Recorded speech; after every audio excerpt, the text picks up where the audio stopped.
Жыл сайын уюштуруп туруу жакшы салтка айланган турнир бул жолу ага катышкан командалардын көп болгондугу менен көңүлдү өзүнө бурду. Ошого жараша оюндар олимпиадалык системада 4 топто өткөрүлдү.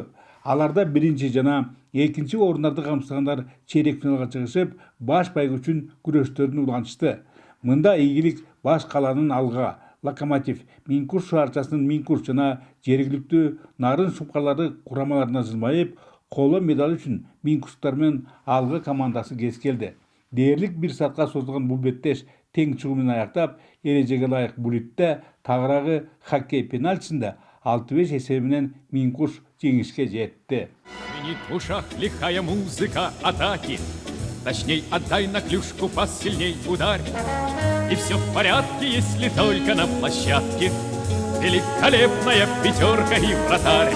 Ал эми биринчи орунду өлкөнүн жогорку лигасында лидерлерден саналышкан Бишкектин Локомотив жана Нарын шаарынын Нарын Шумкалары талашты. Анын жүрүшүндө меймандар үстөмдүк кылуу менен талай ээлерине эч кандай мүмкүнчүлүк беришпеди.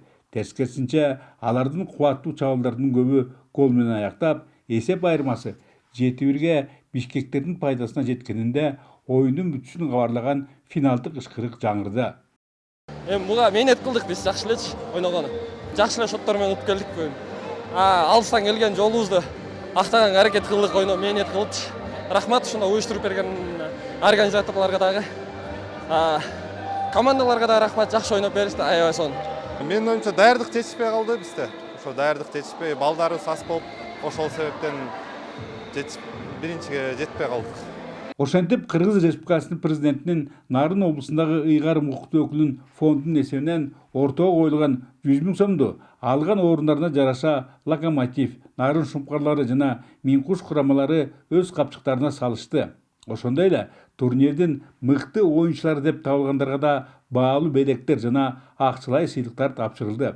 Адаттагыдай эле жеңүүчүлөрдү сыйлоо азем менен аяктаган турнирдин катышуучуларынын жана аларга күбөрмандык кылышкандардын пикирлеринде Чакан каладагы Ташполот Токтосунов атындагы муз сарайында өткөрүлгөн күч сынашуулар көпчүлүктүн купулуна толду.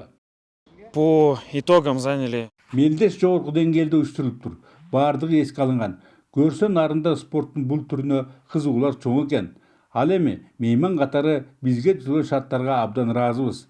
Тек гана 3-чү орун үчүн оюнда бир аз чабалдык кылып койдук көрүнөт. Бирок алдыда дагы далай мелдештер бар эмеспи? Очень своих ребят, очень постарались.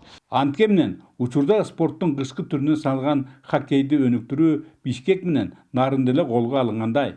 Мунун кесепетинен өлкө чемпионатындагы курамалардын саны азаюуда. Андыктан азыртан дүрбөлөң коңгуроосун кагып, абалды оңдобосок, жаңыдан гана дүйнөлүк аренада аздыр көптүр ийгиликтерге жетише баштаган жагдайыбызды жоготуп алчуданбыз. Бөлөкбай Шеримбеков, Айдын Төлөбеков, ЛТР Нарын шаары.